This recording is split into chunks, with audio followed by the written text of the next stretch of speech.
Alors, Happy Gilmore, on va se le dire tout de suite, c'est un film qui est complètement débile. Que ça soit clair. Donc, Adam Sandler, forcément. Voilà, Adam Sandler, voilà, on est sur de l'humour américain. C'est un film, tu sais, où les personnages sont idiots. Quand c'est réussi, ça passe. Quand c'est foiré, ça paraît complètement insupportable. Tu sais, des films genre Dumb and Number, tu sais, avec Jim Carrey, là, idiot. Ah là là, voilà. mon Dieu. Bon, moi, je suis quand même client de ces merdes. Voilà, donc dans Dumb and Dumber, c'est deux idiots qui font les 400 coups ensemble. Et là, dans Happy Gilmore, en fait, je n'aime pas Adam Sandler en tant qu'acteur, sauf dans ce film, qui est un des premiers dans lequel il a joué. Le film est sorti en 96. Et ce qui me plaît dans le film, c'est l'idée du personnage d'Happy Gilmore. Quelle est sa particularité ? C'est quelqu'un qui est incapable de maîtriser sa colère. Voilà. Et toutes les scènes, le ressort humoristique du film est uniquement lié à cela. C'est-à-dire que son rêve est d'être hockeyeur professionnel. Il a la puissance de frappe incroyable qui lui permet effectivement de balancer je sais pas, je dis n'importe quoi, à 250 km/h le palais au fond des cages. Mais il ne sait pas patiner, il n'a pas de sens tactique, il est con comme une valise. Dès qu'il a une embrouille avec le type, il le déboîte. Donc en fait, le hockey n'est pas fait pour lui, ce qui le rend fou parce que chaque année il se prépare. On voit que je m'en ris encore, il est débile ce film. Comment dirais-je, oui, il se prépare à un moment donné pour la saison suivante de hockey, enfin les prochaines sélections. Et en fait, on le voit face à un lance-palais, supporter, tu sais, de se prendre le palais dans la gueule. Ou une balle, je sais plus. Alors que c'est super dangereux d'ailleurs, ne le faites pas chez vous. Hein. Les enfants, ne faites pas ça. Voilà, alors dit comme ça paraît complètement nul. Pourquoi t'aimes ce film ? J'aime ce film parce qu'il est attachant, parce que Happy Gilmore est un prolo un peu demeuré, qui ne se rend pas compte qu'il est maladroit, qui n'arrive pas à maîtriser ses colères, mais qui fondamentalement n'est pas méchant. Et donc l'idée du film, c'est qu'un type le voit, tu sais, jouer au hockey, il se dit mais cette puissance de frappe, elle pourrait pas être utile dans un autre sport.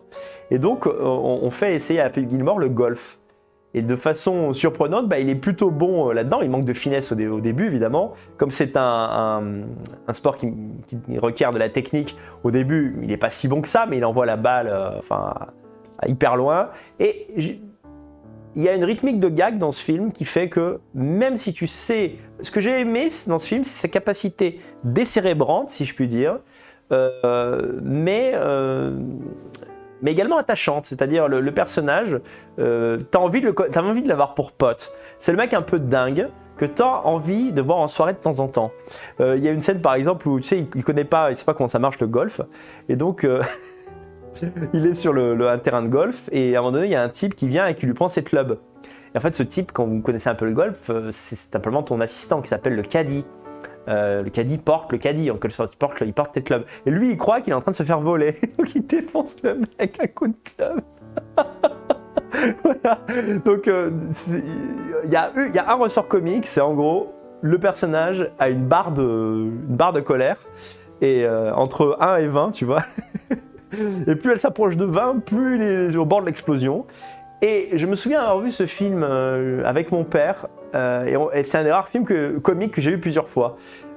Parce que la prestation d'Adam Sandler colle parfaitement au personnage, ou plutôt le contraire, le personnage code. C'était parfait, il le joue très bien. Et je me souviens avoir eu de nombreux fous rires pendant ce film.